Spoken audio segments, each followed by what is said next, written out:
Comment organiser ses finances en 3 étapes, c'est ce que je vais vous montrer dans cette petite vidéo avec quelques petites astuces, donc j'espère que vous êtes prêts, c'est parti. Alors on se retrouve directement sur mon écran et donc j'ai 3 petites étapes à vous présenter pour organiser, en tout cas j'espère, mieux vos finances avec vos comptes bancaires. Donc la première étape va être tout simplement de venir faire un état des lieux de vos finances. Donc ça, c'est vraiment l'étape classique, la basique, mais on ne peut pas améliorer quelque chose qu'on ne mesure pas. Donc la première chose que moi je vous conseille fortement de faire, c'est de lister tous vos comptes bancaires avec vos livrets, ainsi que leurs valeurs. Donc vous faites simplement une liste, vous listez tout ce que vous avez, tout ce que vous possédez, et en plus de ça, alors vous pouvez aussi le faire par exemple pour vos investissements, vos dépenses, etc.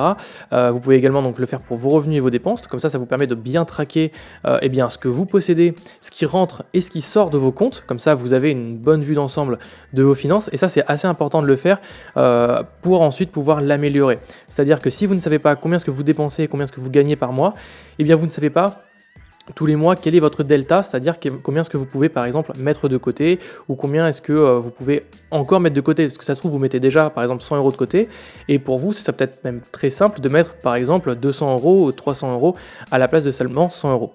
Donc ça c'était la première étape, le fait de faire votre état des lieux de vos finances, c'est pour moi super important. La deuxième étape va être de se fixer des règles. Et vos règles, ça va être super important puisque les règles c'est ce qui va définir, on va dire, votre framework, votre cadre de travail pour améliorer vos finances. Donc première règle que moi j'ai à vous proposer, c'est de mettre en place un compte d'urgence. C'est la base, en fait vous allez créer simplement un livret ou un endroit que vous n'allez jamais consulter. En fait il faut que ce soit un endroit où l'argent se vire automatiquement dessus, mais que vous n'ayez pas besoin de le consulter, enfin que vous ne l'ayez pas sous les yeux tout le temps. Donc ça peut être un livret que vous ne voyez jamais, ça peut être un compte bancaire chez une banque en ligne que vous ne consultez jamais, etc. Et donc ce que vous allez faire, c'est que vous allez faire un virement automatique vers ce compte-là. Et moi ce que je vous recommande, c'est d'avoir entre 3 et 6 mois de dépenses sur ce compte-là. Donc imaginons quand vous avez fait votre liste de revenus et dépenses précédemment, que vous avez vu que vous dépensiez, je sais pas, 1500 € par exemple par mois pour votre vie classique, eh bien vous allez faire 1500 € fois 3 ou fois 6, donc ça dépend de votre flexibilité au risque. Et donc là, ça va être votre objectif d'argent qu'il faudrait qu'il y ait sur le compte d'urgence. Pour ça, eh bien, vous allez faire un virement, comme je vous disais, automatique, par exemple de 200 € tous les mois vers votre fonds de sécurité, donc on appelle un compte d'urgence, comme vous voulez, jusqu'à atteindre votre plafond, donc jusqu'à atteindre votre 6 mois de dépenses ou votre 3 mois de dépenses. Et une fois que vous aurez atteint ce niveau-là, eh bien, vous arrêterez de faire des versements dessus, et ce compte-là servira uniquement si vous avez des gros problèmes. Ça va être, je sais pas, vous avez eu un accident de voiture, il faudra faire la réparation, et bien là, c'est une dépense imprévue, donc vous allez prendre dessus. Si vous avez une machine à laver qui tombe en panne, eh bien, il faudra prendre dessus, etc. Donc l'idée, c'est que ce soit vraiment un compte d'urgence et pas un compte de plaisir. Première règle. Deuxième règle va être d'utiliser un compte tampon. Donc qu'est-ce que j'appelle comme compte tampon ? Vous allez avoir un compte bancaire sur lequel vous allez retrouver tous vos revenus dessus. Donc par exemple, vous allez avoir votre compte courant principal chez votre banque traditionnelle, et dessus vous allez recevoir donc votre salaire, pourquoi pas vos aides, ça peut être des revenus d'immobilier ou n'importe quoi. Vous allez tout avoir qui viennent sur ce compte-là, et ensuite ce compte-là, ce compte tampon, il a pour but de redistribuer après l'argent selon vos règles. Donc ça veut dire que vous allez par exemple définir un virement automatique à partir de ce compte tampon vers votre compte d'urgence de 200 € par exemple. Vous allez définir ensuite un virement de ce compte-là vers un autre compte, donc on va voir dans l'exemple concret, vers un compte par exemple Revolut ou Boursorama, etc. pour budgétiser vos dépenses quotidiennes. Ça peut être une très bonne idée. Donc bref, l'idée c'est d'avoir un compte qui sert de tampon et d'avoir seulement des gros virements entre guillemets dessus. Troisième règle va être de budgétiser avec des sous-comptes. Donc ça, c'est l'utilité de faire des sous-comptes, c'est de budgétiser plus facilement. Donc vous allez créer par exemple un livret ou un compte bancaire si vous avez plusieurs, si vous pouvez avoir plusieurs comptes bancaires, ou des vaults, par exemple, sur l'application Revolut, on peut créer des vaults ou des coffres, ce qu'ils appellent des coffres. Et en fait, c'est des endroits où vous allez pouvoir mettre automatiquement, je sais pas, 50 € tous les mois ou 100 € tous les mois, et vous allez les mettre par thématique. Donc par exemple, vous aurez un compte qui va s'appeler facture, dans lequel vous allez mettre par exemple 100 € tous les mois, et quand vous aurez des grosses factures, eh bien vous allez pouvoir prendre l'argent dessus. Je vous donne un exemple très concret que moi j'applique depuis 2-3 années. Ce que je fais, c'est que j'ai un compte qui s'appelle justement facture, sur lequel je vire, je crois, c'est 150 ou 100 € tous les mois. Et par exemple, à la fin de l'année, il va y avoir l'étape de l'impôt sur le revenu. Et donc, l'impôt sur le revenu, ça correspond à une grosse somme d'un coup.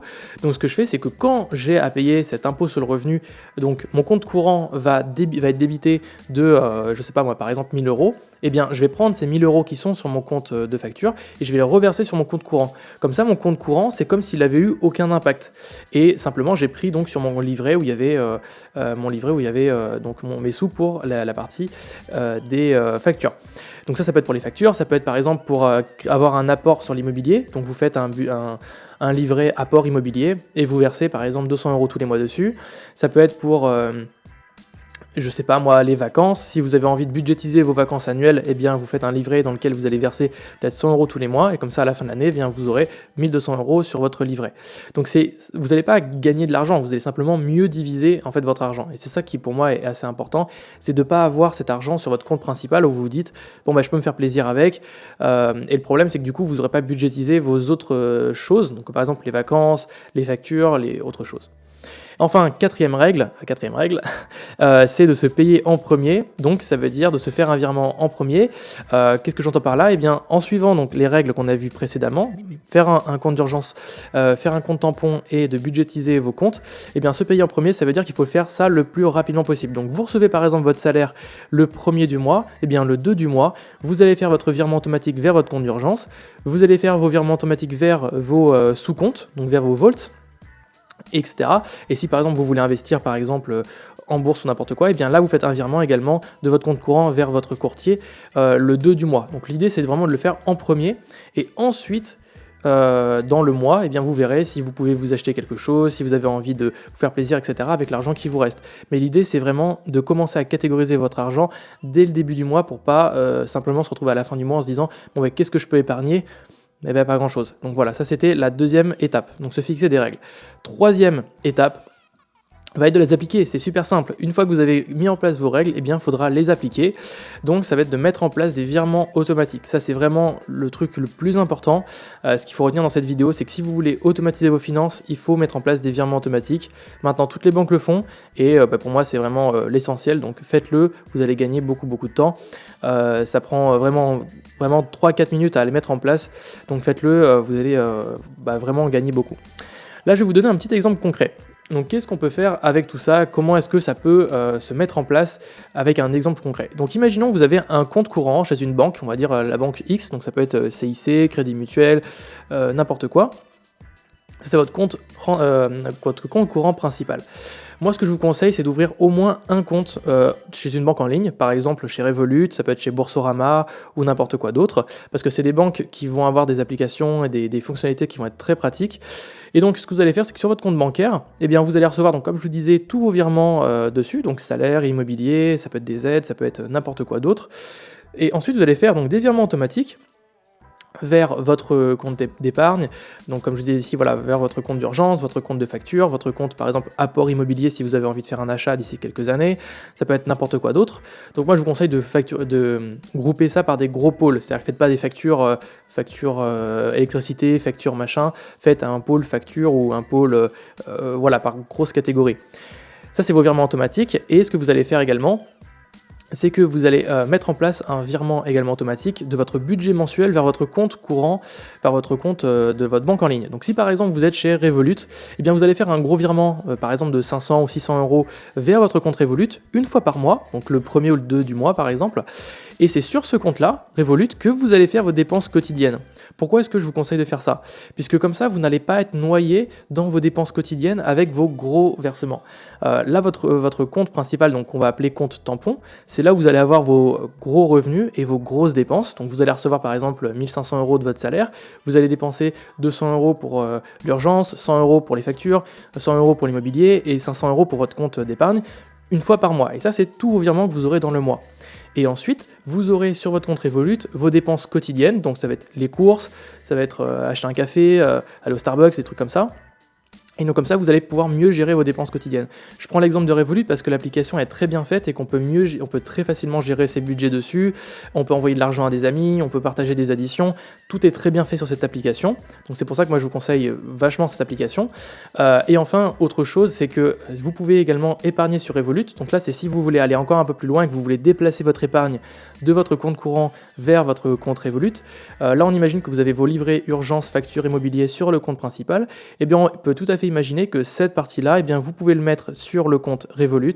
Donc vous aurez des vaults, des coffres sur l'application Revolut avec un coffre urgence, un coffre facture, un coffre immobilier. Et du coup, vous ferez un plus gros versement mensuel vers votre compte Revolut, forcément, puisque là, votre épargne sera déplacée vers Revolut. Alors évidemment, ça c'est à vous de choisir si vous faites cette stratégie, puisque si par exemple vous voulez faire un investissement immobilier, la banque elle sera un petit peu réticente à voir toute votre épargne partir vers une banque en ligne. Mais sachez qu'en tout cas, en termes d'expérience utilisateur, c'est quand même très agréable d'avoir une seule application comme par exemple Revolut qui permet de gérer ses dépenses quotidiennes et ses livrets, enfin en tout cas ses vaults, ses coffres, pour gérer son budget. Voilà, c'était tout pour cette petite vidéo, on va dire un petit peu astuce pour organiser vos comptes. J'espère que cette vidéo vous aura plu on se retrouve dans une prochaine vidéo. Si vous avez des questions et des idées de vidéos, n'hésitez pas à les mettre en commentaire. On se retrouve prochainement dans une prochaine vidéo. Salut à tous, c'était Axel.